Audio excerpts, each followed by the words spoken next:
The Mars Reconnaissance Orbiter has seen many places on the planet. One of the most interesting is one of the Great Canyon systems on Mars.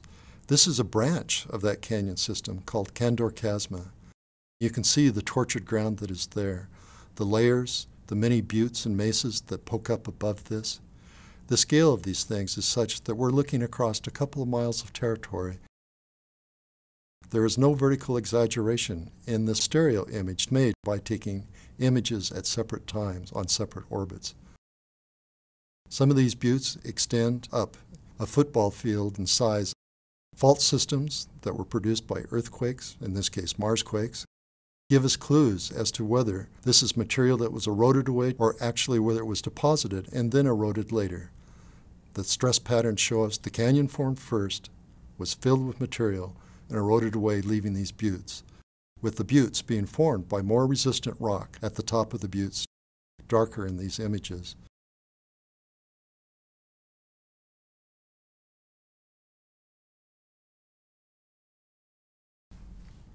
One of the questions we have about Mars is where we see the effects of water on its surface. How did that water get there? It may have been different in different places. Did it erupt from underground, as springs, for instance? Or did it fall from the sky in rainfall? And it may have been associated with events like impact craters. One of those impact craters is Mojave Crater. And here we're going to look at a perspective view that was formed from two images forming a stereo pair. As you can see, water ponded on the terraces, and then it overflowed and ran down to the next terrace. If you look at the rim of the crater, you see channels that run right up to the top. So these aren't springs. This must have been rainfall that carved this part of the planet.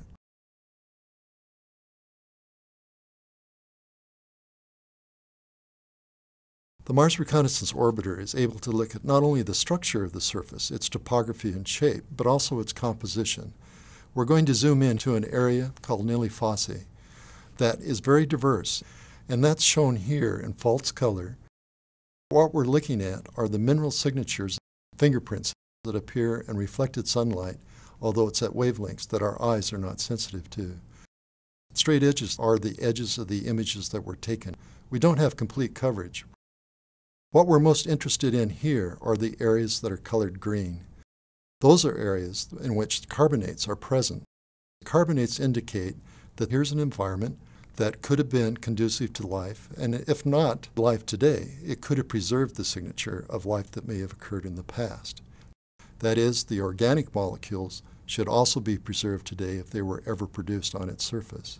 This very diverse area shows a complex mineral signature and also shows that there are many different kinds of water environments on the planet. So water was not uniform in its activity. It may have persisted in some areas longer than in other areas, and its interaction with the rock has left us clues about what that ancient history was.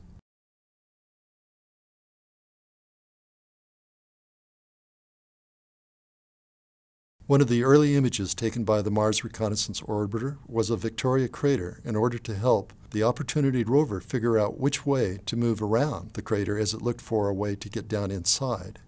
Here you see that image taken from 180 miles above the surface of Mars. We're going to use that image to zoom in and see what it would look like from the rover's point of view if it were on the edge of the crater looking out over it, and then match that with an image that was actually taken from the rover Opportunity on the Mars surface.